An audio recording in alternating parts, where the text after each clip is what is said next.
Hello students, today I am going to teach you lesson 1 chapter 3 questions of class 6 English literature. So this chapter 3 questions was written by Leo Tolstoy, and in lesson 1 there are two chapters. One is poem, another one is prose. So the poem I have already taught. Now today I am going to teach you this chapter. Prose means the story. So first and foremost thing you need to do is to take out your book, because first task is reading. You have to learn reading properly. That's why I will teach you reading. That's why I will read one by one line properly, and you need to listen it and concentrate it properly, so that whatever I am reading you can get it, you can understand it, and you can learn how to read. So the first task is you have to take out your book, open this, the chapter, and see line by line what I am going through. So three questions. The thought came to a certain king that he would never fail if he knew three things. These three things were: what is the right time to begin something, which people should he listen to, what is the most important thing for him to do. The king therefore sent messengers throughout his kingdom, promising a large sum of money to anyone who would answer these three questions. Many wise men came to the king, but they all answered his questions differently. In reply to the first question, some said the king must prepare a timetable and then follow it strictly. Only in this way, they said, could he do everything at its proper time. Others said that it was impossible to decide in advance the right time for doing something. The king should notice all that was going on, avoid foolish pleasures, and always do whatever seemed necessary at that time. Yet others said that the king needed a council of wise men who would help him act at the proper time.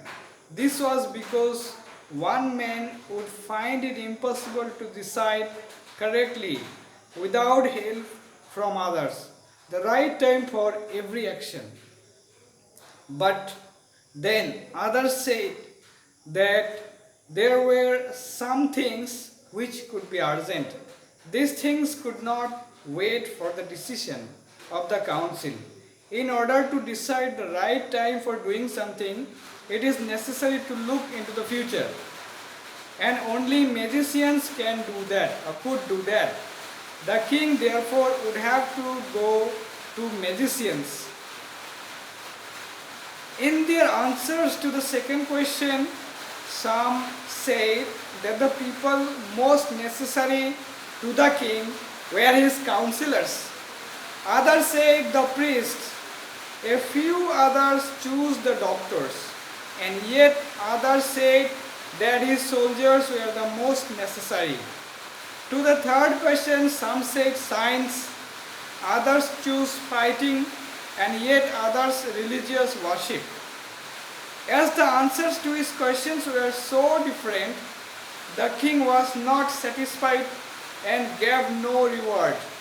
Instead, he decided to seek the advice of a certain hermit who was widely known for his wisdom. The hermit lived in a wood which he never left. He saw no one but simple people. And so the king put on ordinary clothes. Before he reached the hermit's hut, the king left his horse with his bodyguard and went on alone. As the king came near the hermit's hut, he saw the hermit digging the ground in front of his hut. He greeted the king and continued digging.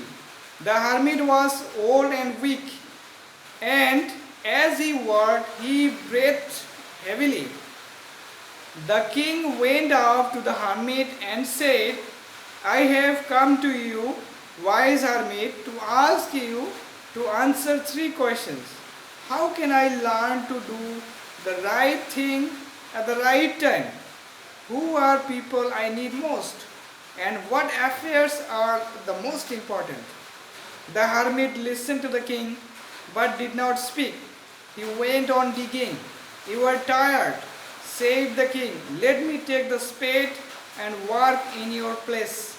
Thanks, said the hermit, giving the king his spade. Then he sat down on the ground. When the king had dug two beds, he stopped and repeated his questions. The hermit gave no answer, but stood up, stretching out his hand for the spade and said, Now you rest and let me work.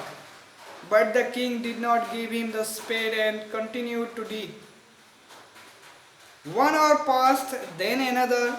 The sun went down behind the trees, and at last the king stuck the spade into the ground and said, I came to you, wise men, for an answer to my questions. If you can give me no answer, tell me so and I will return home.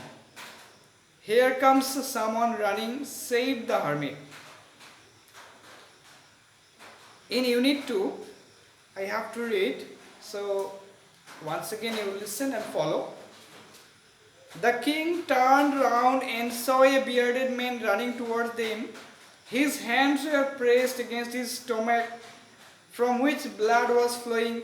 When he reached the king, he fainted and fell to the ground. The king and the hermit removed the man's clothing and found a large wound in his stomach.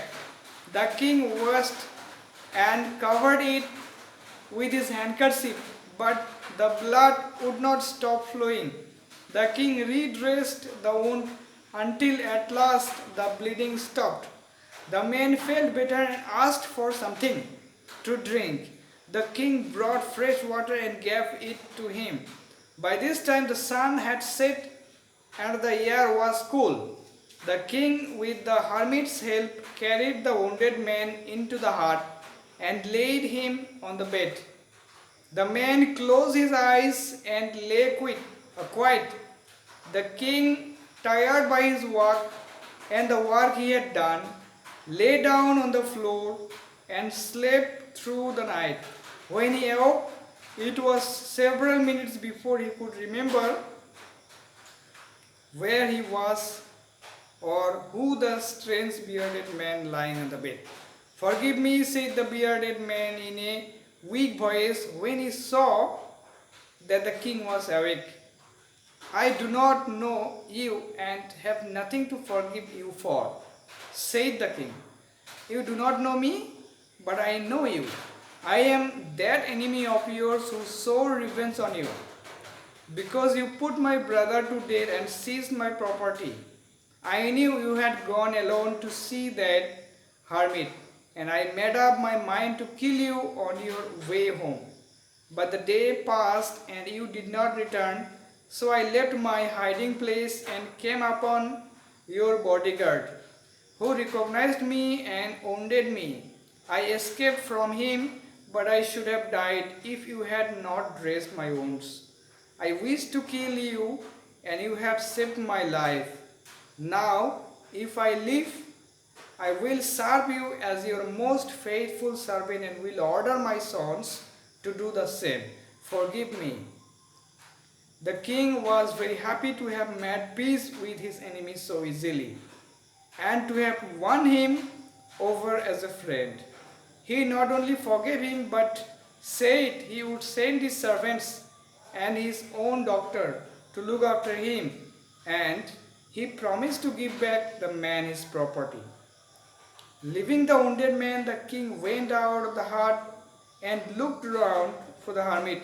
Before going away, he wished once more to get answers to his questions.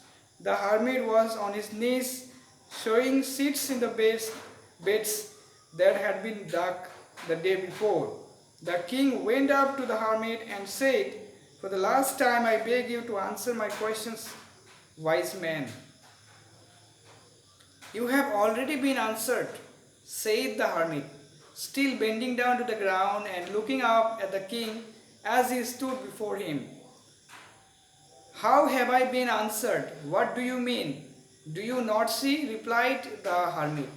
If you had not pitied my weakness yesterday and had not dug these beds for me, you would have gone away. Then that man would have attacked you and you would have wished you had stayed with me. So the most important time was when you were digging the beds and I was the most important man. And to do me good was your most important business. Afterwards, when the man ran to us, the most important time was when you were caring for him. Because if you had not dressed his wounds, he would have died without having made peace with you. So he was the most important man, and what you did for him was your most important business. Remember then, there is only one time that is important, and that time is now. It is the most important time because it is the only time we have any power to act. The most necessary person is the person you are with at a particular moment. For no one knows what will happen in the future and whether we will meet anyone else. The most important business is to do that person good because we were sent into this world for that purpose alone. So this story is written by Leo Tolstoy. So this is how you have to read, to learn reading properly the way I am reading. And whatever I have read, you will listen it again and again. Where you are facing difficulty or where you are making mistake to pronounce, you will listen that word, again and again, so that you can correct your pronunciation. So that's all in this video one today. And with video 2 I am coming with a new topic, that is the explanation or the description of the chapter so that you can understand the chapter fully. And till then, stay safe.